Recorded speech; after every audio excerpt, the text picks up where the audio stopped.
right, so we're heading out on another afternoon trip to see what's going on with the speckled trout migration. The month of September is getting a little bit long in the tooth. We're in the back half, certainly, of September, and the migration was going really strong in the first half of September, but then we got this incredible scorching heat that's been around for the past, I don't know, week or so. It's really been nasty, really all over the whole nation. Very unseasonable heat, been setting records every day. That definitely does not help the inside trout fishing at all. We're gonna go see if we can go catch a few. We strike out on the trout, we're gonna hit reds, maybe try for some bass as well, but we're really hoping to catch some speckled trout. And based on our trip a week ago, we're probably gonna catch some white trout as well. And then we're going to an entirely different area than we fished last week, but we don't have things exactly working in our favor. In addition to the heat, we got a really stout southeast wind. It hasn't been blowing during this heat wave, but today is kind of the first day it's blowing definitely this hard. It is really blowing a gale, so we're gonna have that working against us, but if we get some protected water, it may not matter all that much. Really hoping to put some trout in the boat. And I'm not fishing tomorrow, so I'm gonna get to keep them, so they're gonna go in the ice chest today if we catch any legal ones. See what happens.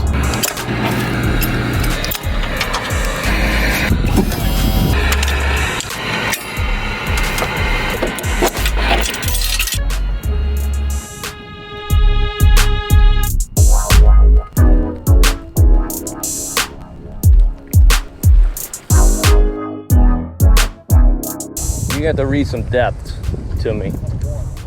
21? Wow. 11. Big difference. Oh, I'm getting bit, bruh. Got mine? Yeah, it feels like Kroger. It's like, don't. There he is. There he is. That's not a Kroger. That's a speckled trout or a white trout or a catfish.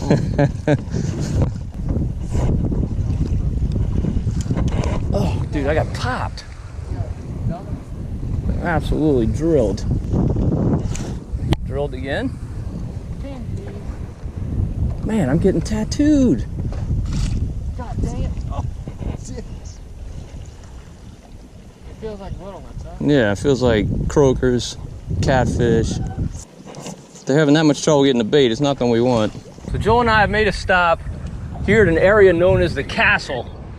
Tons of current moving through here, coming out of a big channel called the MRGO.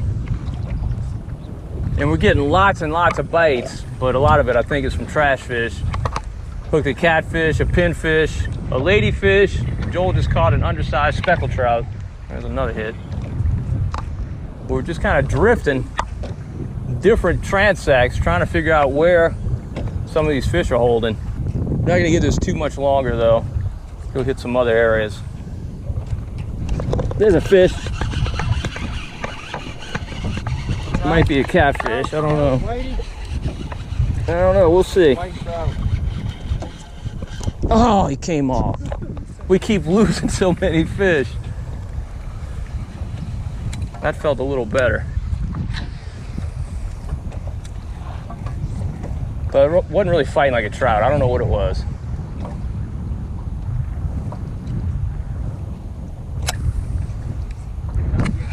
There's a, oh, missed another one. So did you. Mine was hooked up.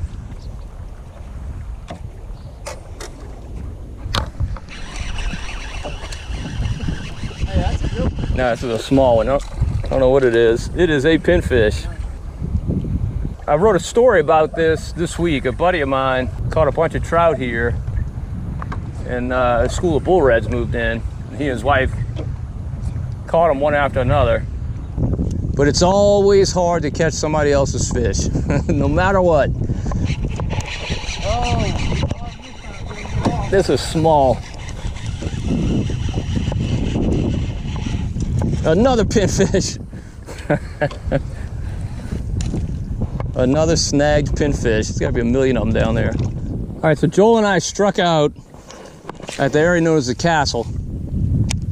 And like I mentioned, it's just very hard to catch somebody else's fish. We made several passes, jigging different depths, caught some trash fish. Joel caught a 11-inch speckled trout, but just not a lot going on. Now, the birds started kind of working a little bit, but we just don't want to wait them out. We've only got about another 2 hours to fish, and it may get rolling there, but I don't know. I just don't like sitting there waiting for something to happen. So we've come to a little shoreline here, trying to catch some redfish.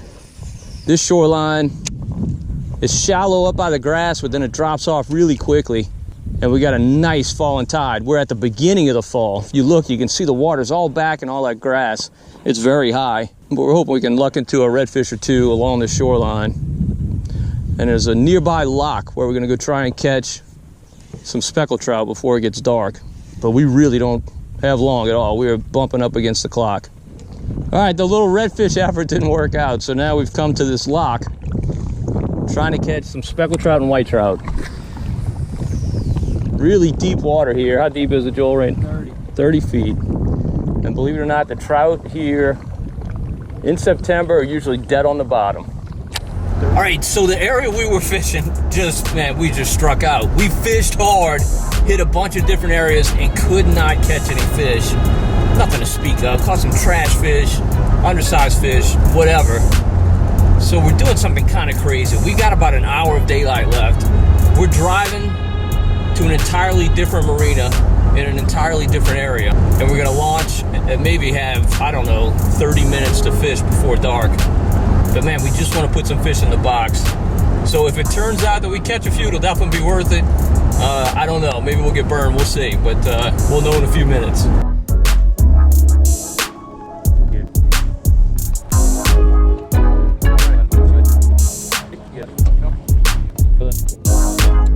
Water's just okay. Water is just okay. Maybe you dirtied it up with your urine. Thought the water would be better than this on a southeast wind. All right, so we made it into our lake, actually more quickly than I expected to. Just made first cast. It is 5:50. 5:50. Sunset is at 6:58.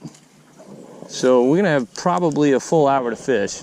Not a very long time, but I'm optimistic. Now the water in this lake is just, it's not the best.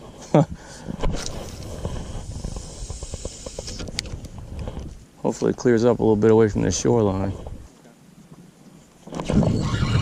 There's a fish. Fish. Oh, I don't know. It could be, it could be a white trout. Acting like a speck though. It is a juvenile speck. He is definitely not gonna make the cut. He's about 11 inches. Shrimp Creole matrix shad, Deathgrip Jighead, an 11-inch speckled trout. Let me check and see how long he is. Man, he's longer than I thought. This fish might make the cut. All right, this fish is 12, on the schnoz. This episode of Marsh Man Masson brought to you by Matrix Shad, and by Cito New Orleans, and by Versamaxx Corks, and by Deathgrip Jigheads. So Joel last week was throwing a little flimsy rod. 6 foot. Was it 6 foot? 6. Oh, 6 foot rod. He hooked a lot of fish, but he also missed a lot.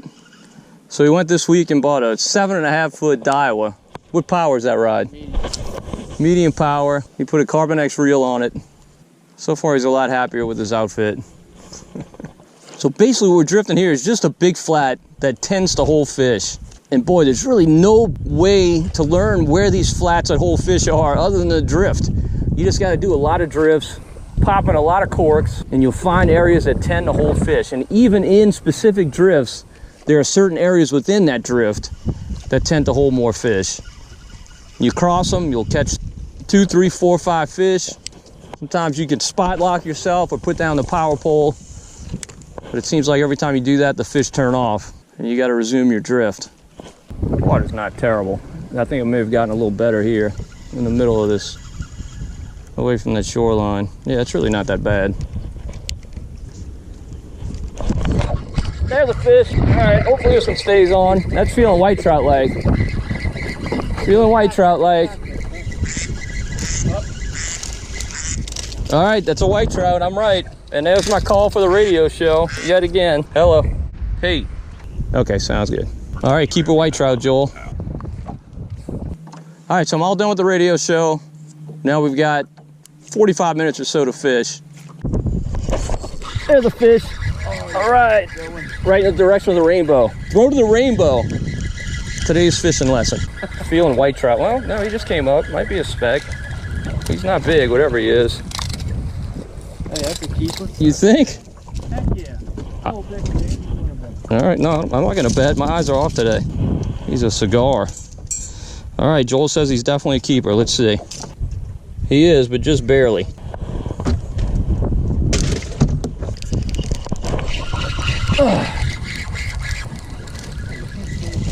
All right, another keeper. Another keeper.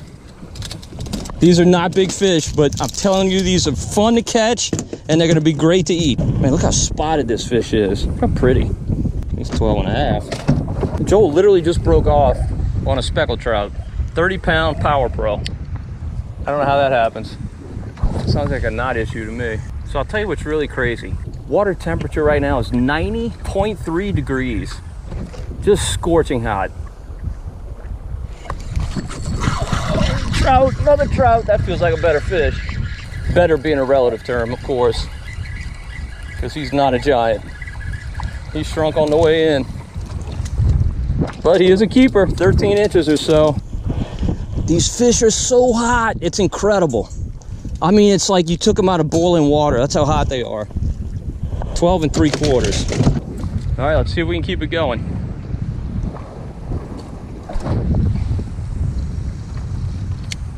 Come on, go down. Oh, he hit right behind my cord.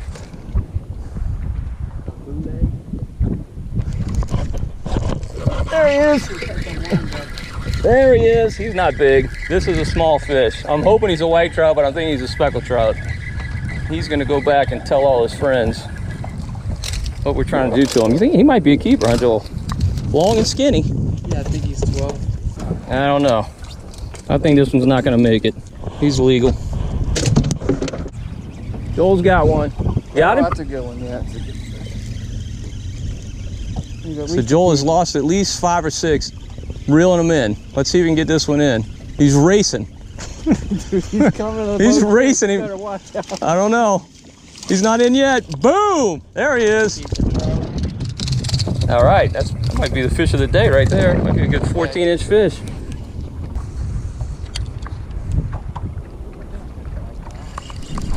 Dude, I threw in his mouth. I mean, I threw in his mouth. My cork didn't even stop. Gotta love it. Oh, double! We got a double? Yeah, we got a double. Mine ain't good. I don't think mine's gonna. Well, I don't know. He's growing. Yeah, he's gonna make it. Definitely, he's gonna make it. Let's see yours. Oh, yours is gonna have to go on the tape. He's got a shot. Mine's about 13, so he's definitely. He's a boxer. So as I mentioned earlier, that water temperature is 90.3 degrees. That's incredibly hot. You know those fish did not feed all day. And so now it's the last hour or so of daylight and they're just going on a feeding binge. Oh, look. What'd you say? Oh, there's your cork. We got to get it. That fish got free of it. I wonder. Yeah. No, he's still attached. It just went under. If he was still on there, it would be... He's still on. I promise you he's still on there. I guarantee he's still on there. Yeah. Look when a wave passes, it goes under. It's not just hiding behind the wave, it's going under. I promise you, we go catch that. You want to move or not? You want to go get it? I don't believe you, honestly. I do not believe you. It's just bobbing along. All right, so Joel lost his cork. It broke off. And I think there's still a trout attached to it. Yeah, you see it's pulling to the side. And we got to see if we can sneak up on it without him going under. Be quiet, be quiet. You good. Oh yeah, there it goes. Look, grab it, it's coming your way. See it under the water? God dang it. Reach in. Oh, spot lock. Here, let me try and snag it. Drive us toward it. All this for one trout. Hey, I know, I just want to see it. That fish has to be exhausted, dragging that cork around.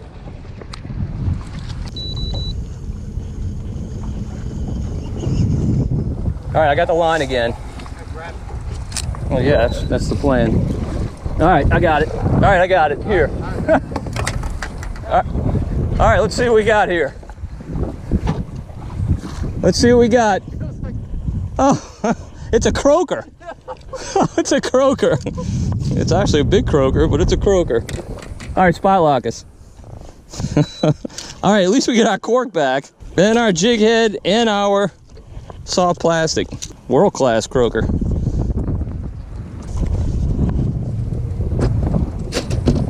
I'll tell you what, you get about 15 minutes extra daylight when you take off your sunglasses. Yeah.